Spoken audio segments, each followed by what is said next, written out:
ہیں۔ مرزا شہباز فیصل آباد کے گاؤں چک نمبر 230 گاف بے بہادرے والا میں پیدا ہوا۔ اس کو شکار کا بہت شوق تھا۔ یہ تیتر اور بٹیر کا شکار کیا کرتا تھا۔ اس کی دشمنی کوئی اتنی پرانی نہ تھی۔ یہ دشمنی صرف مرزا شہباز کے اصولوں کی وجہ سے شروع ہوئی تھی۔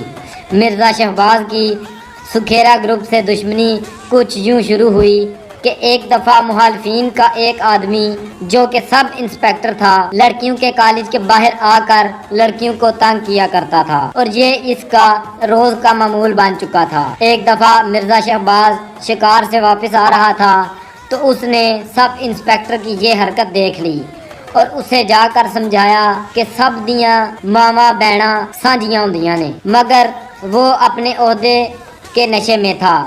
اس نے کہا، تم کون ہوتے ہو مجھے سمجھانے والے؟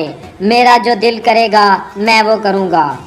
تو اس بات پر مرزا شہباز کی اس کے ساتھ ہاتھا پائی شروع ہو گئی، مگر وہاں پر موجود لوگوں نے یہ سارا معاملہ رفع دفع کروا دیا۔ جب اس بات کا علم مرزا شہباز کے ایک کزن کو ہوا جن کا نام مرزا ریاض تھا، وہ آرمی سے ریٹائر ہو کر آئے تھے اور اپنی حفاظت کے لیے اپنے پاس اسلحہ وغیرہ رکھا کرتے تھے، وہ مخالفین کے پاس راضی نامہ کے لیے گئے، مگر مخالفین اس وقت جوش و خروش میں تھے۔ انہوں نے مرزا ریاض کی ایک نہ سنی اور انہیں قتل کر دیا۔ جب مرزا ریاض صاحب قتل ہوئے تو اس وقت ان کی عمر صرف 28 سال تھی۔ اس قتل کے بعد بہت سارے پولیس مقابلے بھی ہوئے، دونوں گروپوں کے لوگ قتل ہوئے اور یہ دشمنی اپنا عروج پکڑ گئی۔ پھر اس کے بعد تھانہ میں انکوائریاں شروع ہو گئیں۔ اس انکوائری کے دوران شہباز کے ایک اور کزن جن کا نام طاہر تھا، انہوں نے اس سب انسپیکٹر سے کہا کہ تم نے ہمارا بھائی قتل کیا ہے، اب اس کا بدلہ میں خود لوں گا۔ اس سے مخالفین پریشانی میں آ گئے اور انہوں نے اپنی سیکیورٹی میں بھی اضافہ کر دیا۔ کچھ دنوں بعد مخالفین کو خبر ملی کہ مرزا طاہر مسجد میں جمعہ کی نماز ادا کر رہا ہے، تو مخالفین نے وہاں جا کر مرزا طاہر کو مسجد میں ہی قتل کروا دیا۔ رضا علی احمد کے معزز ناظرین، مرزا شہباز کو جب اس بات کا پتہ چلا تو اس نے اعلان کیا کہ آج میں اپنے گھر والوں کو کہتا ہوں یا تو میرا کفن سلوا لیں یا آج میں مخالفین کے پورے خاندان کو ختم کر دوں گا۔